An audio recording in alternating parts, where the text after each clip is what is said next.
Hi everyone, my name is Konnor. I'm one of the fourth year medical students at UC Irvine School of Medicine in Southern California. And we're going to be walking through a board style question. Now, I'm going to tell you right now, within the micro section of step 1, which is incredibly high yield, sexually transmitted infections, which, surprise, spoiler, this is what this is about, is a gross topic to talk about with your family over dinner. But step 1 writers love this topic. So we're going to walk through, and this question covers a lot of the important things you need to know about the testable STIs. So let's talk through it. I like, when I do my board style questions, to read the last sentence first. I feel like it primes me a little bit, and if it's something easy, then I can just answer the question without reading the stem. Which of the following additional findings is most likely associated with the patient's condition? Okay, so this is higher order for a reason. So they're not going to really tell me what the condition is, but I need to know what the condition is, and then what is also likely to be associated with it. I choose not to read the answer choices. Some people will put a little paper over it or cover them some way. I just don't read them. I feel like it biases me a little too much. So I have a 22-year-old sexually active man in the clinic with 3 days of painful urination, so dysuria, and purulent urethral discharge. He denies any ulcers or lesions. Physical exam is relatively normal except for that discharge, which is not normal, but relatively normal. And we see gram-negative diplococci. Okay, so before I even answer this question, because I need to know the additional findings, I need to know what this actually is. So when I think of painful urination, I think of a UTI. UTIs don't often cause purulent urethral discharge. So that makes me think an STI, like gonorrhea or chlamydia. No ulcers, no lesions. Okay, that's good. And we have gram-negative diplococci seen on the microscopy. All right. So I'm leaning more towards gonorrhea. You're more likely, because the chlamydia is intracellular, you don't often see it on the microscopy. So I'm leaning gonorrhea here, although it could be chlamydia. So let's work through this. Which of the following additional findings is most likely associated with the patient's condition?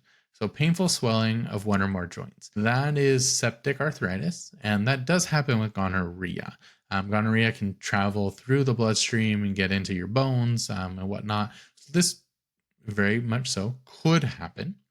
A painless genital ulcer.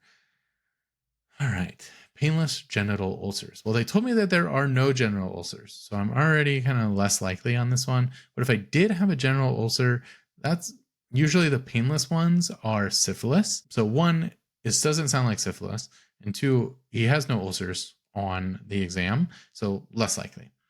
A vesicular rash over the genital area. Again, negative on the exam, and rashes over the genital area, that to me sounds like herpes. And not necessarily what we have going on here. Painful inguinal lymphadenopathy with suppuration. This is a chancre or Haemophilus ducreyi. I always say it wrong. Anytime you see something painful, like a painful lesion, a painful chancre, something like that, that's Haemophilus ducreyi.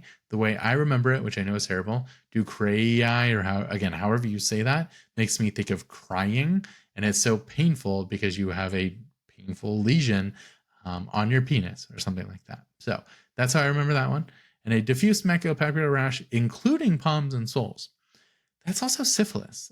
Secondary syphilis likes to cause a rash. So of these, this is syphilis, this is Haemophilus, this is herpes, this is syphilis, this is gonorrhea.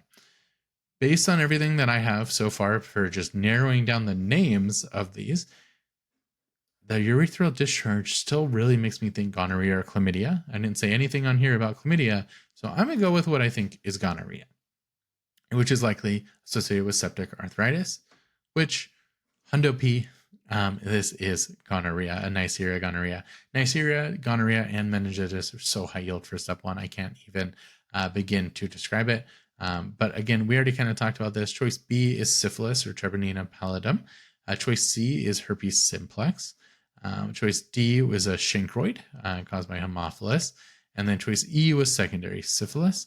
Now, highly encourage you for these really high yield bugs, which you will learn which ones are high yield or not based on how many questions you get.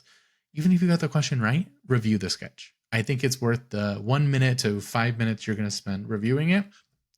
When I review sketches, I personally just go through the symbol explorer, and I honestly just click through, and it's going to tell me down there at the bottom what each symbol means, and I just use the arrow keys on my keyboard and just walk through. So gonorrhea or gram-negative diplococci, which causes, like I said, gonorrhea.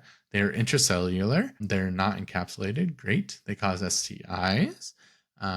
They can be asymptomatic. We're going through here. That's neonatal stuff. Don't really care about that right now. It can be urethritis, which can be asymptomatic. Same thing with chlamydia as well. Or it can be symptomatic urethritis with dysuria and discharge, which is, I'm going to skip over to 11 real quick, this mucopurulent cervicitis.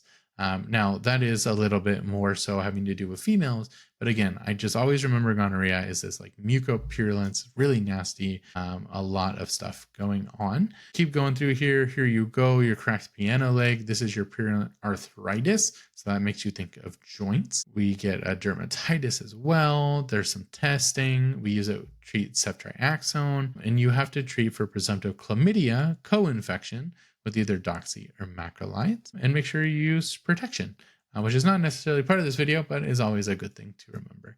So this was a quick walkthrough of the important parts of the gonorrhea sketch, just the basics, gram-negative, intracellular, diplococci, purulent urethral discharge. We can cause Fitzhugh-Curtis syndrome. It can be asymptomatic, but it doesn't have to be. Treated with ceftriaxone. Again, just a quick review of this sketch. Puts those concepts in your head. So the next time you get this question, I bet you'll get it right. Even if you likely got it right on the first try, but even if you didn't, you're going to get it right on the next go around. So hopefully you enjoyed this little walkthrough of Neisseria gonorrhea.